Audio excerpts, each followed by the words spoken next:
こんにちは。今回の動画では、最近、ニュースでよく見かける組織の不正行為、誰もが悪いことだと分かっているはずなのになぜなくならないのかの理由、それから、不正を行わないために、組織の倫理観をどのようにして高めていけばいいのかについて考えてみたいと思います。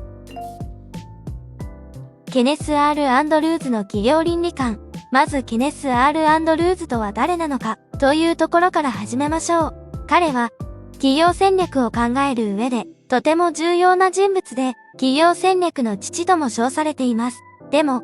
今回お話ししたいのは、彼が企業の倫理について、どのように考えていたかです。アンドルーズは、企業がただお金を稼ぐだけの場所ではないと考えました。彼によると、企業は社会の中で大きな役割を持っていて、その行動一つ一つが社会に大きな影響を与えます。だから、企業は正しいことをする責任があると彼は言いました。つまり、企業が倫理的であることは、ただ良いことをするというだけではなく、長期的に見て、その企業や社会全体にとっても良い結果をもたらすと考えたわけです。アンドルーズのこの考え方は、今の私たちにとっても大切です。企業がどのようにして正しいことを見極め、それを実践していくか、この点について、彼は多くの示唆を与えてくれています。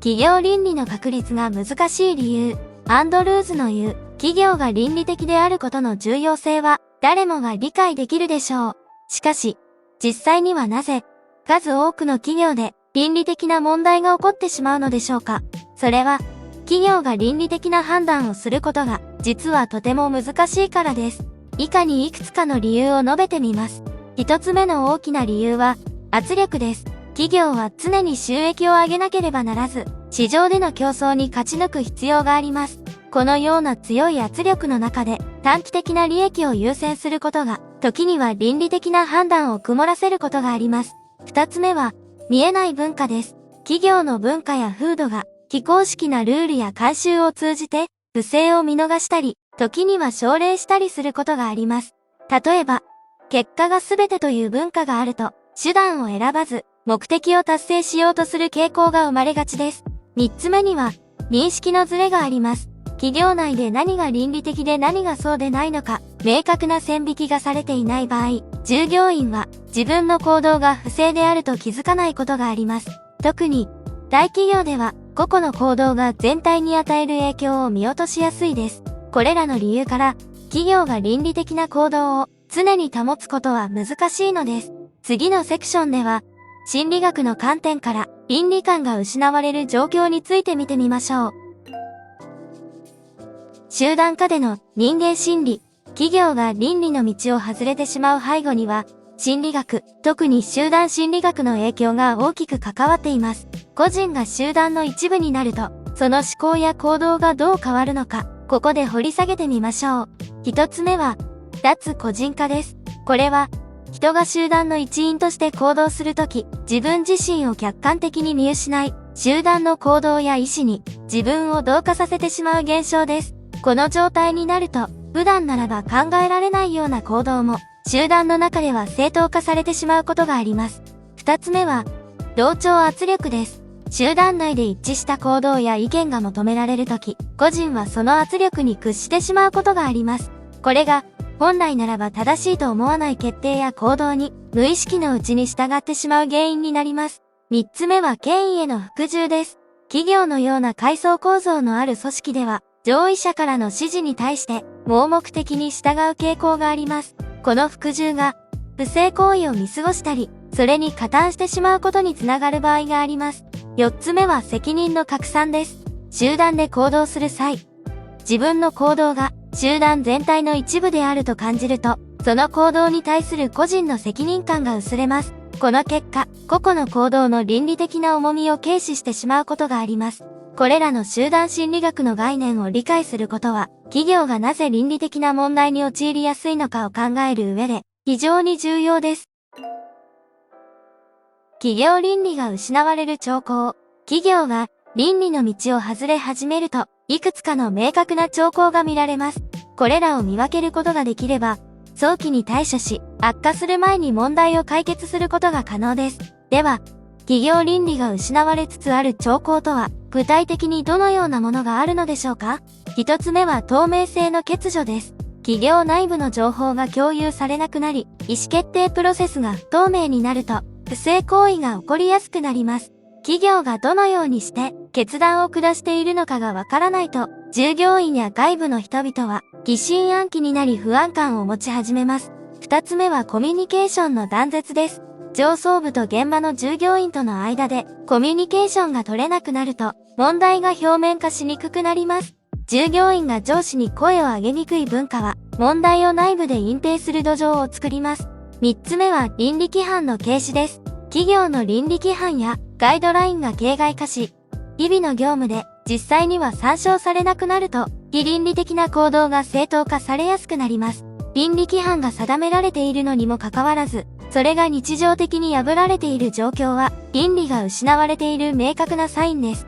四つ目は圧力と短期的な目標の優先です。短期的な利益や目標の達成に過度な圧力がかかると、従業員は倫理的な判断よりも結果を優先するようになります。このような環境は、不正を助長する恐れがあります。これらの兆候を早期に認識し、対処することで、企業は倫理的な問題を未然に防ぐことができます。次のセクションでは、これらの問題に対する具体的な解決策と、企業がどのようにして倫理的な文化を構築し、維持することができるかについて見ていきます。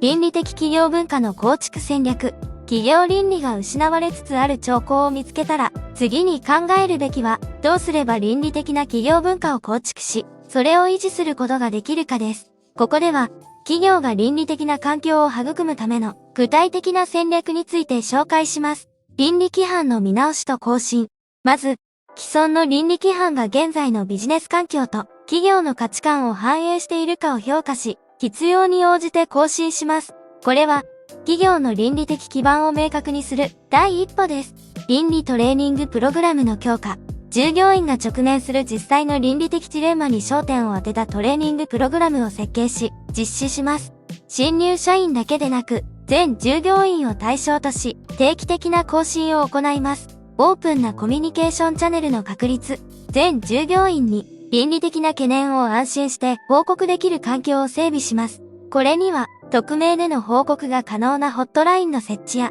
倫理委員会などの組織を通じたコミュニケーション手段が含まれます。倫理的行動の保証と認識。正しい行動をとった従業員を公に表彰し、その行動を組織全体で認識し、価値を与えることで、他の従業員にもポジティブな影響を与えます。定期的な自己評価とフィードバックの収集。組織全体での倫理的行動の評価を定期的に行い、従業員やステークホルダーからのフィードバックを積極的に収集します。これにより、改善点を明確にし、継続的な改善プロセスを確立します。実践への移行は一夜にして達成されるものではありませんが、これらのステップを通じて、企業は倫理的な文化を根付かせ、維持するための強固な基盤を築くことができます。最終的には、これらの努力が企業の長期的な成功に寄与し、社会全体の信頼を獲得することにつながります。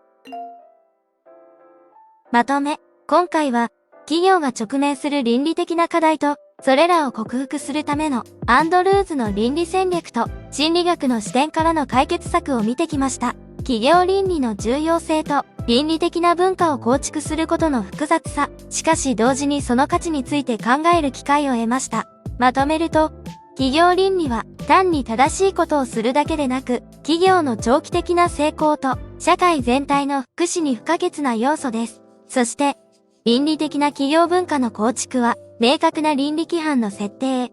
従業員教育、オープンなコミュニケーションの促進、そしてリーダーシップによる模範行動など、一連の具体的なステップを踏むことで実現可能です。できれば、今回お話しした内容を自分の職場で実践できる点はないか考えてみてください。あなたの組織全体に大きな変化を生むかもしれません。企業倫理を深く理解し、実践することで私たちはより良いビジネス環境と社会を築くことができます。この動画が皆さんが倫理的な企業文化の重要性を理解し、実際に行動を起こすきっかけになれば幸いです。ご視聴いただきありがとうございました。